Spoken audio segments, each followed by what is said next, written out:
Hello, bonjour les amis, j'espère que vous allez bien. Moi, je me porte super bien par la grâce de Dieu. Ça fait longtemps que j'ai filmé, je crois que ça fait environ euh, 3 à 4 semaines que j'ai pas filmé vraiment de vidéo face cam.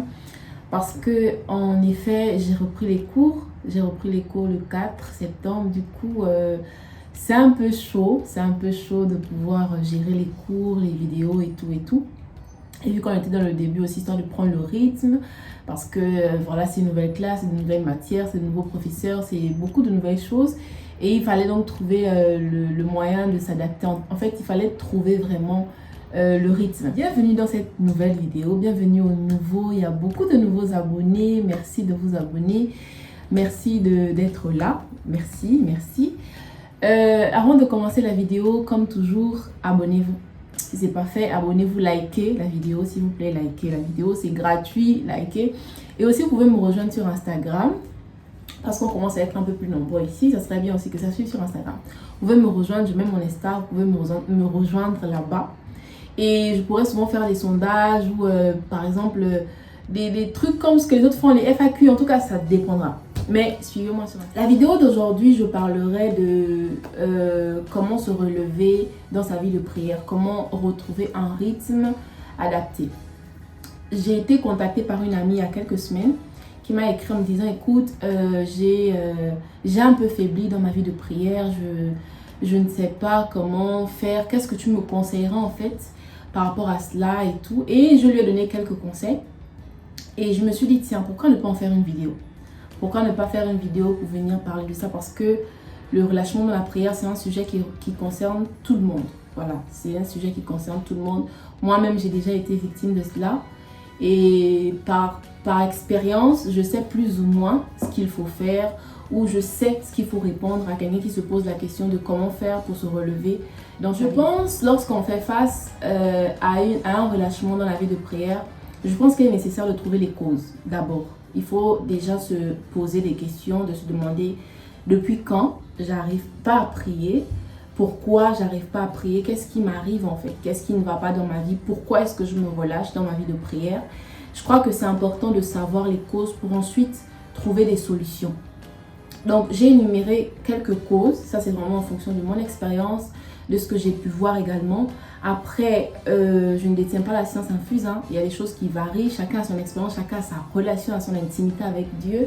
Mais je viens un peu parler de manière générale des choses que je connais qui peuvent être à l'origine d'un relâchement dans la vie de prière. Premièrement, il y a la paresse spirituelle. Il y a le fait que on soit paresseux simplement, on est attaqué certainement par un esprit de paresse ou bien par certaines choses qui nous arrivent et on ressent la paresse, on ne sait pas ce qui se passe, on ne pourrait pas vraiment expliquer, mais on sent que même pour prier, par exemple le matin ton réveil il sonne parce que voilà tu mets un réveil pour te lever un peu plus tôt pour prier et ensuite vaquer à tes occupations. Mais tu te rends compte que voilà, même le corps, il est un peu fatigué, tu veux toujours dormir, tu veux toujours prolonger le sommeil quelques minutes. Bon, je vais me réveiller 5 minutes plus tard, 10 minutes. Après, au final, tu te lèves, finalement, tu ne pries même pas. Au lieu de passer tes 30 minutes, 40 minutes ou 1 heure de temps le matin avant de vaquer à tes occupations, tu vas faire 5 minutes, une prière flash. Une prière flash parce que justement, tu n'as pas eu la force, je dirais, de vraiment passer du temps dans la prière comme tu le fais habituellement. La seconde cause, c'est la fatigue, je peux dire la fatigue spirituelle due au non-exaucement de nos requêtes, de nos prières. On a tous des sujets, on a tous des requêtes, on prie tous pour des choses et des fois, ne pas voir ces sujets se réaliser peut créer en nous un certain découragement de se dire « Ah, moi je prie depuis des années pour ça, je demande à Dieu cette chose qui n'est pas forcément mal.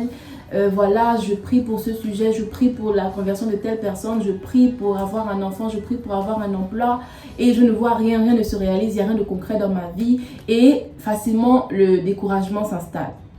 Et lorsque le découragement s'installe, ça emmène une certaine fatigue qui fait que bon, tu te dis des fois pourquoi je prie. Des fois c'est pas volontaire, c'est vrai, mais certaines fois aussi c'est volontaire. Il y a des personnes qui éprouvent peut-être de la colère vis-à-vis de Dieu, comment dirait-on, un peu découragées parce qu'elles prient et elles se disent pourquoi je n'ai pas l'exaucement. D'autres personnes sont exaucées par rapport au même sujet et moi je ne reçois pas ça. Donc ça crée une certaine fatigue. Et puis bon, voilà, on n'a pas forcément envie de prier. Moi-même, ça m'est déjà arrivé. Hein. Ça m'est déjà arrivé d'avoir, c'était beaucoup plus pendant une période désertique. Je faisais face à des difficultés. En fait, j'arrivais plus à parler. J'avais tellement mal, j'étais tellement fatiguée émotionnellement parlant que les moments de prière, c'était beaucoup plus de silence. Après, il y a des temps comme ça où le Saint-Esprit va te conduire à être vraiment silencieux dans la présence de Dieu pour l'écouter. Mais moi, c'était vraiment la fatigue. Je n'avais pas envie de parler. J'étais là jusqu'à ce que je me reprenne, jusqu'à ce que le Saint-Esprit me reprenne pour me dire que je ne devrais pas me comporter comme ça. Donc, ce sont des choses qui peuvent arriver. Donc, voilà le deuxième point. Le troisième point, c'est la vie de péché. Et on est clair et on est sûr et certain que le péché nous éloigne de Dieu. La Bible dit que le salaire du péché, c'est la mort. Et le péché nous éloigne de la présence de Dieu. La Bible dit que Dieu est saint, saint, saint, il est 3 fois saint. Le Seigneur ne peut pas rester dans un endroit où règne le péché. Le Seigneur ne peut pas rester continuellement dans une atmosphère de saleté en fait, parce que le péché c'est la saleté. Donc ça fait qu'on n'a pas forcément l'Esprit de Dieu en nous, on n'a pas forcément cette force, cette capacité qu'on donne au Saint-Esprit. Et des fois même on a la culpabilité parce que oui, le péché nous emmène à culpabiliser. Voilà, on a la culpabilité qui vient de nous-mêmes, de notre propre conscience, mais on a également la culpabilité que le diable donne nous penser de nous dire toi, voilà ce que tu fais à chaque fois, à quoi ça te sert encore de prier? Tu n'arrives pas à obéir à Dieu, tu dis que tu l'aimes, mais tu n'obéis pas à sa parole parce qu'effectivement, la Bible nous dit qu'obéir à Dieu, c'est garder ses commandements.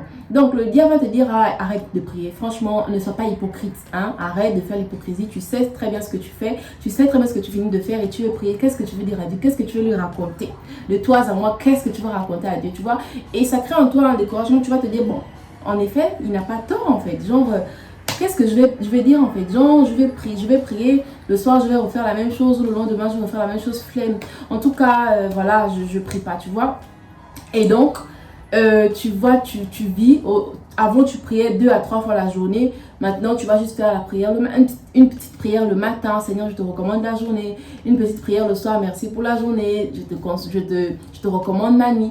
Alors qu'avant tu passais des moments beaucoup plus intenses dans la présence de Dieu, tu parlais avec lui, tu laissais le Saint-Esprit te parler également, mais les choses ne se passent plus de cette manière. Simplement parce qu'il y a la culpabilité, le diable te culpabilise, toi-même aussi tu te culpabilises, tu te dis bon pourquoi je fais ça, je dis que j'aime Dieu mais comment je me comporte comme ça, est-ce que je vais y arriver? Et ça emmène un certain relâchement dans notre vie de prière. Maintenant, une fois qu'on a parlé des causes, selon moi, des causes du relâchement de notre vie de prière, on va parler des conséquences. Ah ouais, on va parler des conséquences parce que une personne qui n'a pas une vie de prière, le manque de prière entraîne certaines choses dans la vie de l'homme, du croyant. Pour parler des conséquences, premièrement, c'est clair que si tu ne pries pas, tu ne parles pas à Dieu. Et si tu ne parles pas à Dieu, tu t'éloignes de lui. Tu ne lui donnes pas accès, tu ne l'appelles pas, tu ne l'invites pas dans ta vie. Et petit à petit, tu vas te décharger spirituellement. Et aussi la présence de Dieu, la main de Dieu sur toi, elle va quitter parce que le Seigneur ne s'incruste pas dans nos vies. Le Seigneur ne vient pas dans nos vies si on ne l'appelle pas, si on ne lui demande pas. Et j'ai entendu des personnes qui disent que la prière, on ne fait pas de provision de prière. Voilà. La prière que tu as faite hier ne concerne pas la journée d'aujourd'hui. La prière que tu as faite aujourd'hui ne concerne pas la journée de demain. Tu dois prier chaque jour. À chaque jour suffit sa peine, comme on dit. Et la Bible dit, donne-nous notre pain quotidien. Donc, il y a chaque jour, il y a sa dose de prière. Et si tu ne pries pas, ne pense pas que les prières que tu as faites autrefois vont combler le fait que tu ne pries pas aujourd'hui. Donc, il y aura une certaine, comme un éloignement de la présence de Dieu, de la main de Dieu sur toi, dû au fait que tu n'as pas une vie de prière, une relation avec lui quotidienne. Ça, c'est la première conséquence. La seconde conséquence, c'est le fait que tu te déconnectes de lui en fait. Voilà, tu te déconnectes de Dieu, tu n'es pas connecté à Dieu, tu ne parles pas avec lui, tu n'as pas de communion, tu n'interagis pas avec lui. Le Saint-Esprit n'est pas là pour te conseiller, tu n'as pas la révélation des projets et des plans de Dieu pour ta vie, tu n'es pas transformé de gloire en gloire par la présence de Dieu, par le Saint-Esprit qui est au-dedans de nous. Tu n'as pas la protection de Dieu, tu n'as pas le réconfort, la force que le Saint-Esprit te donne, parce que c'est dans la prière que nous avons la force comment dire, c'est dans la prière que nous avons la force de résister devant le mal, c'est dans la prière que nous trouvons la force de dire non, là où il faut dire non. C'est dans la prière que notre intelligence est renouvelée, transformée. C'est dans la prière, à travers la prière que le Seigneur nous fortifie intérieurement. C'est à travers la prière que le Seigneur nous montre ses projets, qui nous montre ses plans pour nos vies, qui nous manifeste son amour. Parce que vraiment, les moments de prière, c'est des moments où tu as l'impression des fois que tu es comme le Seigneur te prend dans ses bras. Le Saint-Esprit te prend dans ses bras. Tu ressens une forte dose d'amour. Tu ressens une forte présence du Saint-Esprit. Et cela se manifeste, cela se vit généralement pendant les moments de prière. C'est pour ça que le Seigneur nous a dit de prier en tout temps. Il faut prier tout le temps, il ne faut pas se fatiguer, parce que la prière, c'est vraiment une chose de... C'est tellement important, c'est comme un téléphone. Si tu ne recharges pas ton téléphone, il va s'affaiblir. Il va s'affaiblir jusqu'à ce qu'il va peut-être s'arrêter. Donc, il faut vraiment avoir une intimité permanente, quotidienne avec le Seigneur pour expérimenter ces choses, pour expérimenter l'amour de Dieu, il y a une certaine... Le Seigneur, des fois, se manifeste d'une certaine manière pendant les moments de prière. Tu sens l'amour t'envahir. Tu sens l'amour de Dieu t'envahir jusqu'à... Tu te demandes, en fait, mais qui suis-je pour ressentir autant d'amour? Qui suis-je pour quand même autant? Tu pleures, mais c'est des larmes. Tu te demandes, mais Seigneur, pourquoi? Pourquoi moi, en fait? Pourquoi m'avoir choisi? Pourquoi m'avoir choisi parmi tant d'autres? Pourquoi moi? Pourquoi je ressens autant d'amour, autant de compassion, autant de force, autant de compréhension? Et c'est juste merveilleux, et c'est vraiment dans la prière qu'on expérimente ces choses par le Saint-Esprit. Le manque de prière nous rend faibles face à l'adversité. Le manque de prière nous rend faibles face aux difficultés, aux challenges de la vie. Tu ne commences pas ta prière le matin, tu as l'impression qu'il y a des choses qui sont venues, c'est vraiment pour qui te déstabilisent en fait. Tout à l'heure, en allant à l'école le matin, je parlais avec mon camarade de classe. Parce que certains Chinois, ils ont des comportements assez compliqués. Et je lui disais, ça c'est le genre de choses, quand tu n'as pas prié le matin, tu vas réagir à chaud. Alors que quand tu as prié le matin, que tu as recommandé ta journée entre les mains de Dieu, tu fais face à ce genre de choses, tu as l'impression que tu as comme quelque chose qui te calme à l'intérieur de toi pour te dire, hé, calme-toi, stop, calme-toi, stop, ne t'emballe pas, c'est rien, continue. Et c'est ça en fait. Parce que l'adversité, c'est de toute forme. Hein. L'adversité, c'est de toute forme. Le diable, quand il veut agir et quand il veut nous déstabiliser, il ne va pas forcément venir en te présentant quelque chose qui paraît trop mal. Non, le diable, il agit de plusieurs manières. Donc voilà, ça c'était pour parler des conséquences. Maintenant, on a parlé des causes et des conséquences. On vient maintenant parler des solutions. Des solutions. Comment faire pour retrouver sa vie de prière? Déjà, il ne faut pas se condamner. Il ne faut pas se condamner parce que la condamnation que l'on peut comment dire, le fait de se condamner peut nous emmener à davantage nous enfoncer, davantage nous décourager, de se dire, bon, à part, ça ne sert à rien. Ça ne sert à rien que je prie. Bah, voilà, il y a des gens qui ne prient pas, qui vivent. Il ne faut pas se condamner. Au contraire, il faut se dire que ça arrive. Ça arrive. Tu n'es pas le seul à faire face à ce genre de choses. Tu n'es pas la seule à faire face à un relâchement spirituel, un relâchement dans la vie de prière. Ça arrive. Je suis consciente de cela et je demande pardon. Il faut se repentir, il faut demander pardon à Dieu parce que le fait de ne pas prier ouvre certaines portes au diable, donne accès, des portes que le Seigneur avait fermées, des portes qui restent fermées justement parce qu'on a une vie de prière.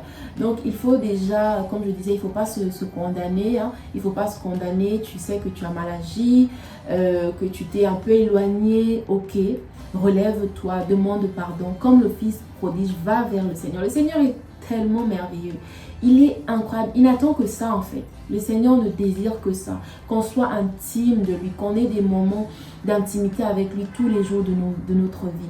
Donc, il faut aller demander pardon. Tu as arrêté de prier. Tu sais que tu ne pries plus. Ta vie de prière n'est plus celle qu'elle était auparavant. C'est pas grave. Le Seigneur t'aime. Son amour pour lui ne varie pas en fonction des choses que tu fais ou que tu ne fais pas. Va vers le Seigneur, demande-lui pardon. Seigneur, pardonne-moi, Père. J'ai péché, j'ai arrêté de prier, j'ai fait des choses qui ne t'honorent pas. Je te demande pardon. Si possible, prends un temps de jeûne. Prends un temps de jeûne pour revenir véritablement en force. Parce que le jeûne nous prive de certaines choses physiques et nous font monter spirituellement. Donc, prends le temps de jeûne. Demande à Dieu pardon pour cet égarement, pour ce moment, pour ce relâchement-là. Et voilà, demande-lui pardon. Va vers lui. Donne-toi, comment dire ça? Prends des décisions. Prends des décisions. Dis-toi par exemple que moi, vu que je commence les cours à telle heure, vu que je sors de la maison à telle heure, je me réveille peut-être pour avoir minimum 30 minutes le matin. Je me réveille pour avoir minimum 30 minutes le matin pour lire, pour prier, pour parler à mon Père, pour lui recommander la journée, pour lui rendre grâce pour la nuit, le bénir, le remercier, le bénir pour les personnes de ma famille, de mon entourage. Tu dois prendre des décisions. Ne pense pas que ça se fera comme ça. Voilà. Tu dois décider que bon, moi, je veux prier le matin. Je veux prier le matin, je veux me lever le matin. Le soir, avant de dormir, je dois prendre au moins 1 heure où je vais être dans la présence de Dieu. Ça sera des louanges, des adorations, c'est la prière, c'est la lecture de la parole. Mais il faut que tu décides, véritablement de faire ces choses-là parce que tu te rends compte, à un moment donné, on n'est pas des bébés. C'est des bébés qui ne savent pas pourquoi ils font certaines choses. Nous sommes des adultes dans la foi et nous savons pourquoi nous faisons certaines choses, nous savons pourquoi nous devons poser certains actes. Donc tu te réveilles, tu mets ton réveil, tu pries, tu ne touches pas ton téléphone tant que tu n'as pas prié, tu ne fais rien, tu ne vas pas t'apprêter, tu ne manges pas le matin tant que tu n'as pas prié. C'est la priorité. Tu vas te lever le matin, tu vas prier et ça va te faire du bien. Solution. La deuxième solution, c'est, j'ai noté, s'éloigner pour prier. C'est-à-dire que des fois, on est tellement submergé par beaucoup de choses. Il faut prendre du temps. Il faut prendre du temps. Si prier pour toi nécessite que tu t'éloignes physiquement des gens, il faut le faire. N'hésite pas. Parce que ta relation avec le Seigneur est la plus importante. Comme j'aime à le dire, la relation qu'on a avec Dieu, c'est là qui bâtit toutes les autres relations qu'on a dans nos vies. La priorité qu'on donne à Dieu dans nos vies, c'est de cette priorité-là qu'on pourra également mettre à notre ordre de priorité à toutes les choses de nos vies. Donc si tu n'as pas de priorité, si Dieu n'est pas la priorité, si ta relation avec le Seigneur n'est pas prioritaire, bah tu vas t'embrouiller dans les priorités de ta vie, dans les choses qu'il y a à faire prioritairement chaque jour ou de manière générale dans nos vies. Donc des fois il faut le faire, il faut s'éloigner pour prier, il faut prendre des temps de jeûne, il faut méditer la parole tous les jours, il faut la méditer, il faut lire la parole, il faut aussi écouter en audio, c'est très important, ça fait du bien. Écouter la Bible en audio, la lire, écouter, c'est des choses qui nous ramènent dans la présence de Dieu, c'est des choses qui raniment en fait notre vie de prière. Et par-dessus toute chose, c'est demander au Saint-Esprit la force parce qu'on a le désir, on a l'envie d'être des hommes et des femmes de prière. On a le désir d'être des hommes et des femmes qui passent du temps dans la présence de Dieu, enflammés, embrasés par le feu du Saint-Esprit, prier, intercéder pour les âmes, pour nos familles, pour nos nations. Mais la force nous vient de Dieu. Et la Bible dit, ce n'est pas la force ni par l'intelligence, mais c'est par le Saint-Esprit. On ne peut rien sans le Saint-Esprit. On ne peut rien faire sans le Saint-Esprit. Je suis convaincue que tout ce qu'on fait sans Dieu n'est pas solide. Tout ce qu'on fait sans le Saint-Esprit n'est pas solide, n'est pas vrai, n'est pas profond. Pour avoir une vie de prière profonde et véritable, c'est par le Saint-Esprit. C'est le Saint-Esprit qui va te donner la force et la capacité de te lever, d'appliquer ces choses-là. Et même, il y aura des choses qui vont te révéler en fonction de ta vie. Par exemple, il va te dire stop avec les réseaux sociaux pour un moment. Par exemple, pendant cette période-là, coupe-toi des réseaux pour vaquer à la prière. Prends un temps de jeûne. Prends cette période-là de jeûne. Fais ces choses-là. C'est le Saint-Esprit qui te révèle. C'est le Saint-Esprit qui te révèle les plans de Dieu pour ta vie. Mais c'est le Saint-Esprit également qui te révèle qu'est-ce qu'il faut faire pour faire ce que Dieu attend de toi. Qu'est-ce qu'il faut faire pour aller là où le Seigneur t'attend. Donc voilà ce que j'avais à dire aujourd'hui concernant la vie de prière. C'est un plaisir pour moi de tourner cette vidéo. Franchement, ça fait longtemps et justement, je pense qu'elle pourra bénir certaines personnes. Alors encore une fois, n'hésite pas à liker la vidéo, like la vidéo, abonne-toi, rejoins-moi sur Instagram et on se dit à très bientôt pour une prochaine vidéo. D'ici là, portez-vous bien, que Dieu vous garde. Bisous.